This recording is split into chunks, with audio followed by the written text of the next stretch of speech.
ñëpp yem ci mooy courant li ci des nag comme ni ma ko waxee mën na doon waxi opposant buy bëgg a sonal nguur waaye ba fii gisuñu lu wér lu ñu mën a téye lu mën a firndeel ni am na scandale bu ci am waaw lu may ni dara amul ci yoon bu koy firndeel parce que loolu mooy tax ñu mën koo jàpp fii ak yeggu fa nag xanaa ñu ne ko Thierno Alassane waaw ñu ngi déglu ñu ngi teewlu internet yi ñu ne nga organiser débat d'accord waaw xam nga débat boobu moom wax dëgg neex yàlla ñun moom ci loolu la ñuy gis nga ma wax la ko fii nii ma wax la ko fii ñëpp di ko xam gis nga sans limite ñun bu ñu sañoon képp ku ñu jàpp ne am nga ndombal tànk wala sax am na loo tekk ci échiquier politique bi da nga fee am pàcc su dee ni comme bon xam naa ni ku mel ni Thierno Alassane Sall moom fi muy nattee mooy ni du alter egoom su dee ni moom dafa jiite parti alter egoom moom mooy njiitam ndax yàgg na ko wax mooy Ousmane Sonko waaye nag nañu xam ne ci li ñuy wax dénkuñu ko Ousmane Sonko ci li muy wax moom Jean Michel lañu ko dénk seen à la limite sax su fekkee ne Jean Michel mënta sax janoog moom mais il faudrait que mu am kenn koo xam te ni techniquement il est bien xam na dossier bi mën a jàkkaarloo moom parce que affaire yi du politique affaire de dossier la Thierno li nga yor lan la tax nga wëri ba indi ko waa d'accord indi nga ko ñoo ñu jàkkaarloo ma wan la li nga indi yëpp taxawul ci dara sénégalais yi nag ñoom ñooy teewlu di bàyyi xel argument contre argument la teggi naa ko lii laay teg après ñu apprécier su jaree nag yoon am ci tër loolu leneen la pour man ku mel ni Thierno waruta wala bañ loolu war na mën a teggi alter ego bi ci wàllu politique xam ne fii ça n'a rien de politique ni de parti su doon loolu mun nañoo comprendre mu ne maa ngi xaar naataangoog xëy na peut-être danaan waa Pape Ousmane yaa ngi tontoo loolu waaye tamit bu doon maag Ousmane Sonko ñoo jàkkaarloo certainement dina woo Jean Michel ne ko kaay ma xool li nga wax lan la ma préparé ma jàkkaarloo moom loolu leneen la mais li wër mooy ne su dee ne dañ koo soxla waa fii tribune la léegi yow woo leen rek am nga contact bu Jean Michel comme bu Thierno Alassane Sall da nga leen di woo comme ça ñu mën a jàkkaarloo en attendant tout ça maître naka la ñuy def yan institution yan ci institution yi fi nekk ñoo mën a peut-être daal di taxaw gëstu ci li nga xamante ne mooy dossier bi ngir mën a leeral IGE Cour des comptes OFNAC mi ñuy waaj a dissoudre beneen bi ko war a wuutu wala IGF ñan ñoo ci war a taxaw ngir mën a indi faire la lumière ci dossier bi nga xamante ne saa yi ñu yeewoo Thierno Alassane Sall dafay continuer di accuser ki nga xam ni mooy Jean Michel Chène. Bon, je crois que par rapport à ce dossier-là, déjà moom am na lu mu effleuré tout à l'heure am na ay lëj-bët yu ñu ci jotoon na def déjà. waaw ci wàllum yoon même bu fekkente ne li nga xam ne moo ci beesanti mooy cette nouvelle accusation bi nga xamante ne def na ko par rapport en tout cas à 37 milliards. Et li tax peut-être mu nekk ay accusations yoo xamante ne pour nga jox ko une certaine crédibilité day nekk leen loo xam ne lu difficile la. Parce que moom mi nga xam ne moom mooy porter ces accusations là dafay exprimer toujours benn réticence. Ce qui démontre encore une fois de plus que moom il n'a pas les coups de franche il n'a pas assez d'éléments probants yoo xamante ne nii war na ko mën a pousser à ce que mu affirmatif bu fekkente ne par exemple accusation yi nga xamante ne mu ngi koy porter à l'encontre en tout cas de ce jeune DG bi nga xamante ne nii Sénégalais yëpp xam nañ ne. Depuis que moom mu accédé en tout cas ci li nga xam ne moom mooy direction bi ñu ko jox mi ngi def un travail très remarquable. léegi nag à la matière bu fekkente ne moom il persiste dans ses accusations. de deux choses l'une il ne veut pas porter plainte parce que mooy li ma la wax ces accusations sont fantaisistes et ne sont pas crédibles li nga xam ne moo mën a am mooy le procureur de la République. pas PGF parce que PGF.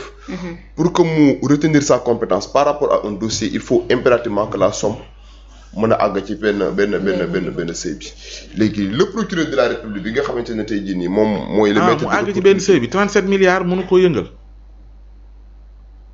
non bu fekkente ne pôle judiciaire financier à partir du moment où somme bi dépassé na 50 millions rek ñoom mënuñu retenir leurs compétences. on parle de 37 milliards. donc c'est pas 37 millions c'est 37 milliards. donc si c'est 37 milliards le pôle judiciaire financier peut retenir sa compétence. parce que ñoom bu somme bi excédé 50 millions rek ñoom dañuy retenir seen compétence quel que soit li nga xam ne tey jii moom mooy ampleur du dossier bi. que mu nekk dossier bu opposé et politique que mu nekk dossier boo xamante ne nii bu opposé ay simple particulier la bu somme bi dépassé 50 millions rek ñoom mënuñu retenir leur compétence donc en la matière mënoo wax ne. le parquet national financier bi nga xamante ne tey jii moom moo am compétence dans ce sens là mën na am na un pouvoir d'autosaisine mu autosaisir sur la question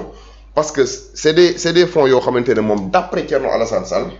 c'est des fonds qui appartiennent véritablement à l'État. Ouais. Donc le procureur bi nga xamante ne tey jii moom moo am responsabilité wu de requérir au nom de la société ñu tuddee que le représentant du ministère public muy défendre l'intérêt de la société bu fekkente ne constaté na ne y a quelqu'un boo xamante ne ni mi ngi de manière ininterrompue il persiste dans ses accusations. Et accepté wul en tout cas mu porter plainte procureur mën na autosaisir ce dossier boobu noonu ñu convoqué que pour que mu éclairer la lanterne de la justice par rapport ak li nga xam ne ni moom yor na que en termes de documents en termes de preuves yoo xamante ne tey jii nii mën na justifier accusation yi nga xam ne ni mu ngi koy porter à l'endroit en tout cas de ce DG là. bu fekkente ne par exemple procédure boobu noonu mënuñu ko envisager. mais Jean-Michel Sène en tant que responsable en tout cas politique en tant que directeur d'une société nationale bu ko neexee aussi moom mën na porter plainte Thierno Alassane Sall devant les juridictions répressives pour que tey jii ñoom ñu dem leeral li nga xam ne moom mooy question boobu noonu. Et jusqu'à présent moi j'ai constaté que par rapport à ce dossier là au-delà du fait que ñuy demander un débat contradictoire autour de cette question bi nga xamante ne ni Sénégal yu bari en tout cas ñu ngi ciy xaar ay leeral gisaguma en tout cas une volonté de la justice sénégalaise pour que ñu dem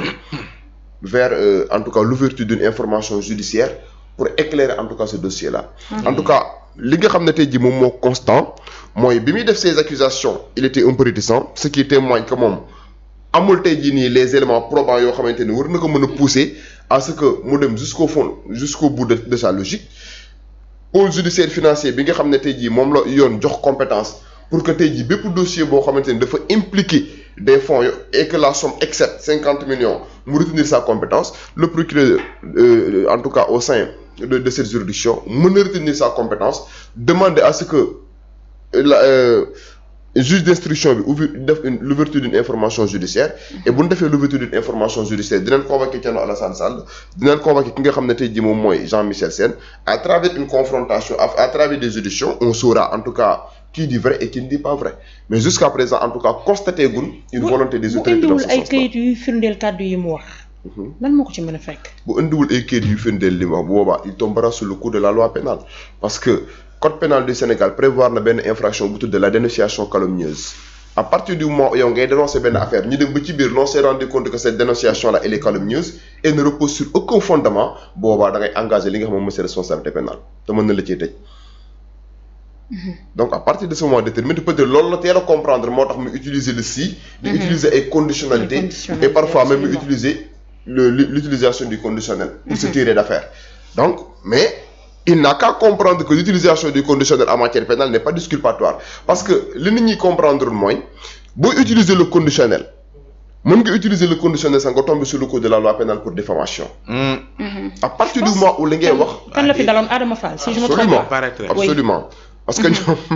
ñu ci bari dañuy def ay erreurs dans ce sens-là yaakaar na ne yow à partir du moment où yaa ngi utiliser le conditionnel parce que le conditionnel c'est le mode de la probabilité mais loolu